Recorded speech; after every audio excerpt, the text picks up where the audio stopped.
Good evening, everyone. My name is Michael Redaway.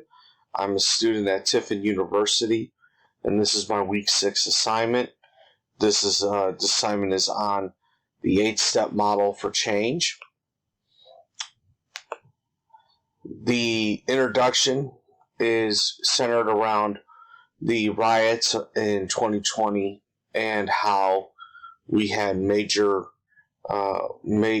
there was major protesting that was going on over the death of George Floyd. A lot of the major cities in the United States turned into a situation with riots.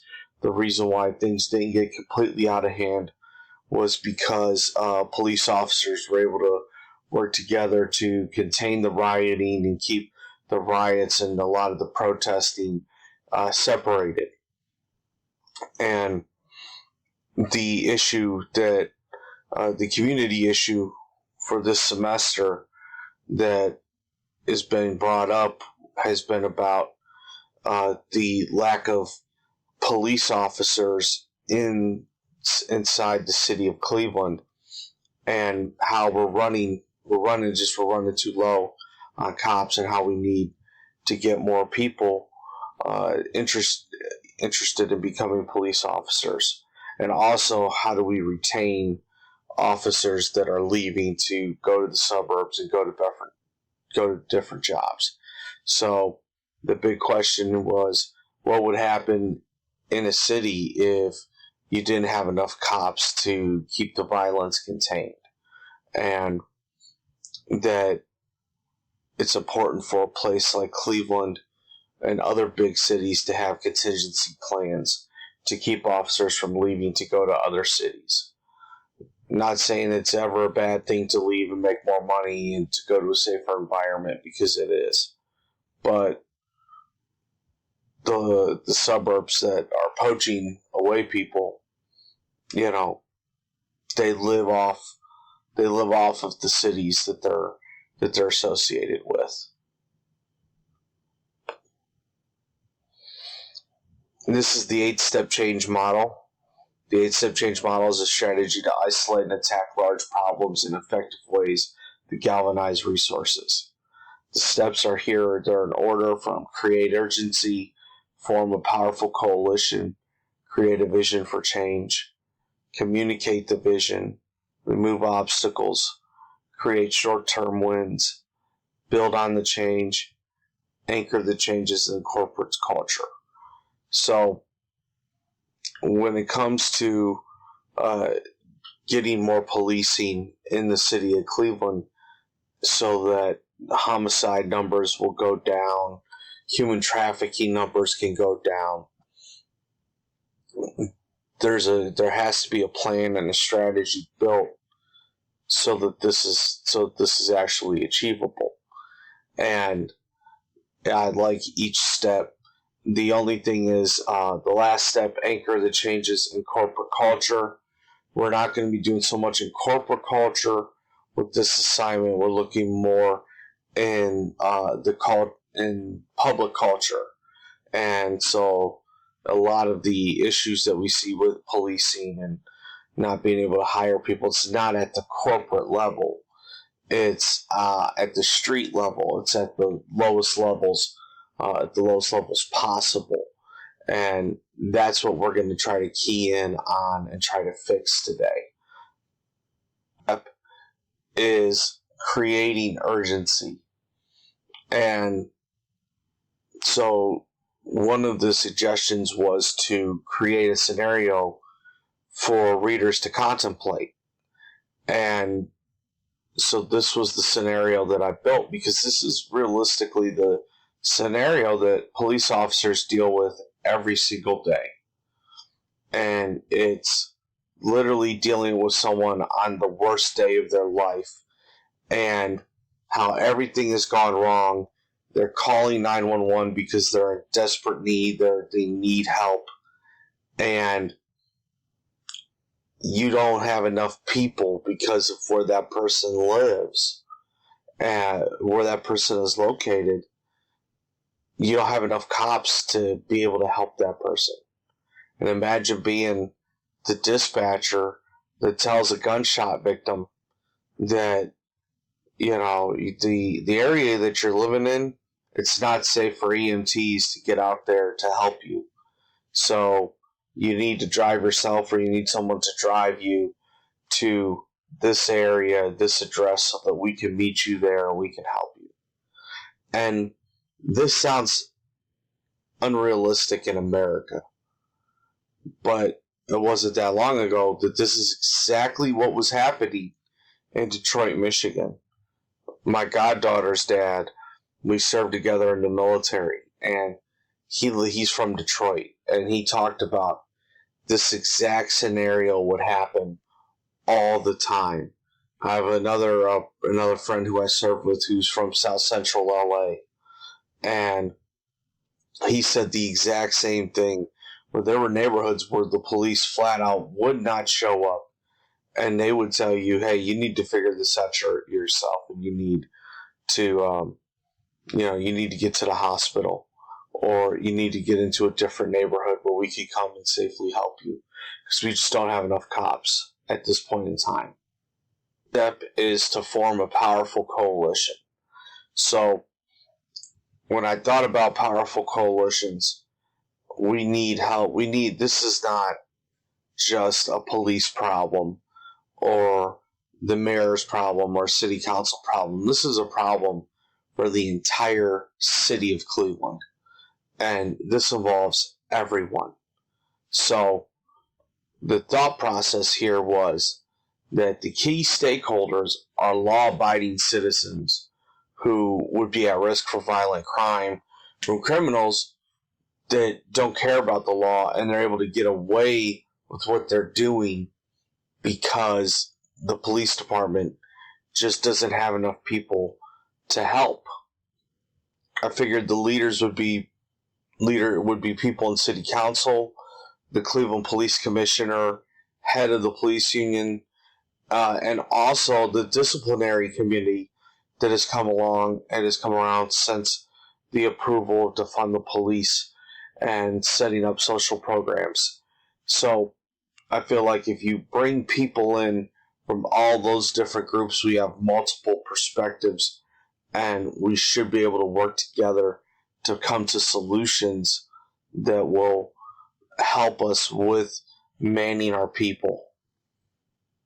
The next part of the process is creating a vision for change. And the first issue that I noticed with places like Cleveland, like Detroit, like Chicago, that get very bad reputations are that we don't do anything to change the image of our city nationally. So we become essentially the whipping boys for, the gluttons of punishment, as they would say, a sports term, for what happens, and this is everything that's wrong. Well, New York has had times where they've had high crimes. They've had serial killers run around there. Same thing with Los Angeles. The difference is that those cities. Same thing with Miami. Look at the drug wars during the cartel years. But what they do that is different than what we do is they make it a point to change their image after something bad happens. Make it a point to change their image nationally, and so it helps restore their reputation. That's something that Cleveland needs to do. The next part of the strategy is two parts. The first part is to have non-compete clauses similar to sports contracts, where if you go into the academy, especially the academy ran by the Cleveland Police Department, you don't get to leave after a year and run to the suburbs and make money, because the Cleveland Police Department's academy is free. In fact, they'll actually pay you to go to the academy. It's kind of like the military. They'll pay you to go to boot camp. Now, the problem is the suburbs are going and they're taking the top recruits, basically cutting the city of Cleveland a check for the training that was provided, and now they have the best young officers in the top of the class, which ends up hurting our police department in the long run. So the first part of this attack is, as soon as a cadet enters into the Cleveland Police Department's academy, they have to sign a non-compete clause for 2 years not to leave the Cleveland Police Department. That's the first part. The second part of the attack is to pay officers more money, because in America, money is a motivator. It's a capitalist society. In order to compete with suburbs and around, in the areas surrounding Cleveland, the city council needs to raise money. The easiest way to do this is to tax the public.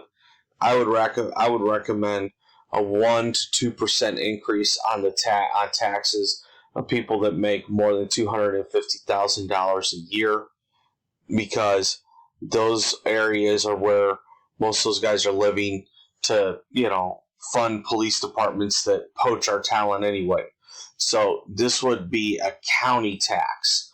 This would not be a city this would not be just inside the city itself. This would be for Cuyahoga County. It'd be a county tax, and it'd be anyone that makes more than $250,000 a year. So that is how I would be able to get the money to get for taxes. The other thing you can do, which is optional, which would be an optimal solution, would be because of how big a police department the Cleveland has, offering training and experience to officers in smaller departments, and in return have them assist, especially the borders of the city of Cleveland, where people could, where some of the suburbs live, have everybody help each other and make it more of a team effort. Here's step 4. This is about communicating your vision. And the best way to do this is to have weekly meetings with the leaders, and then monthly meetings with leaders and stakeholders.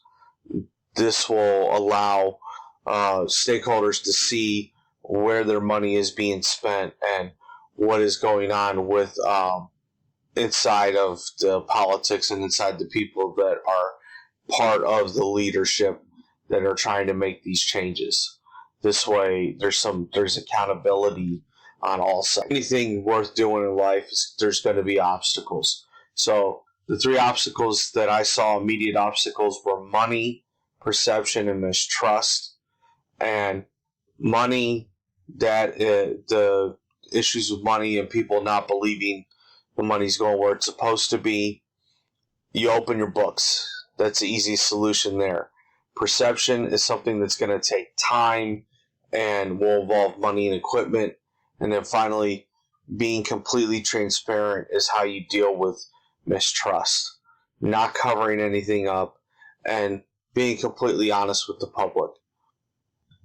Step 6 is create short-term wins. For this project, I would say short-term wins would be to bring down the number of homicides in the city and increase the number of homicide cases that are solved.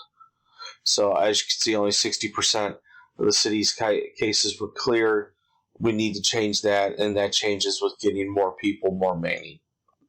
This is about building on that change, and for the city of Cleveland, this would be a long-term policy change. This would not be a short-term deal. So this would be for the long term until homicides in the city are reduced and are closed, and open cases are closed, making this a safer and a better city, better place to live. This is a long-term. Step 8 is anchoring the changes in corporate culture. While this is a long-term solution, it's not the final solution. So being able to adapt, getting new ideas, fixing and adapting strategies, these are all things that we need to be able to have the ability to do, and that we can do if we're continuing to work together. The final assessment of change. success. This is where we see the changes. This is what we're hoping for. These are our long-term goals, and these are the goals that we want to see happen inside of our city. This is the conclusion, and the conclusion is a shot back down to reality, and the reality of what happens when there are more criminals than there are cops, and when manpower is on the wrong side.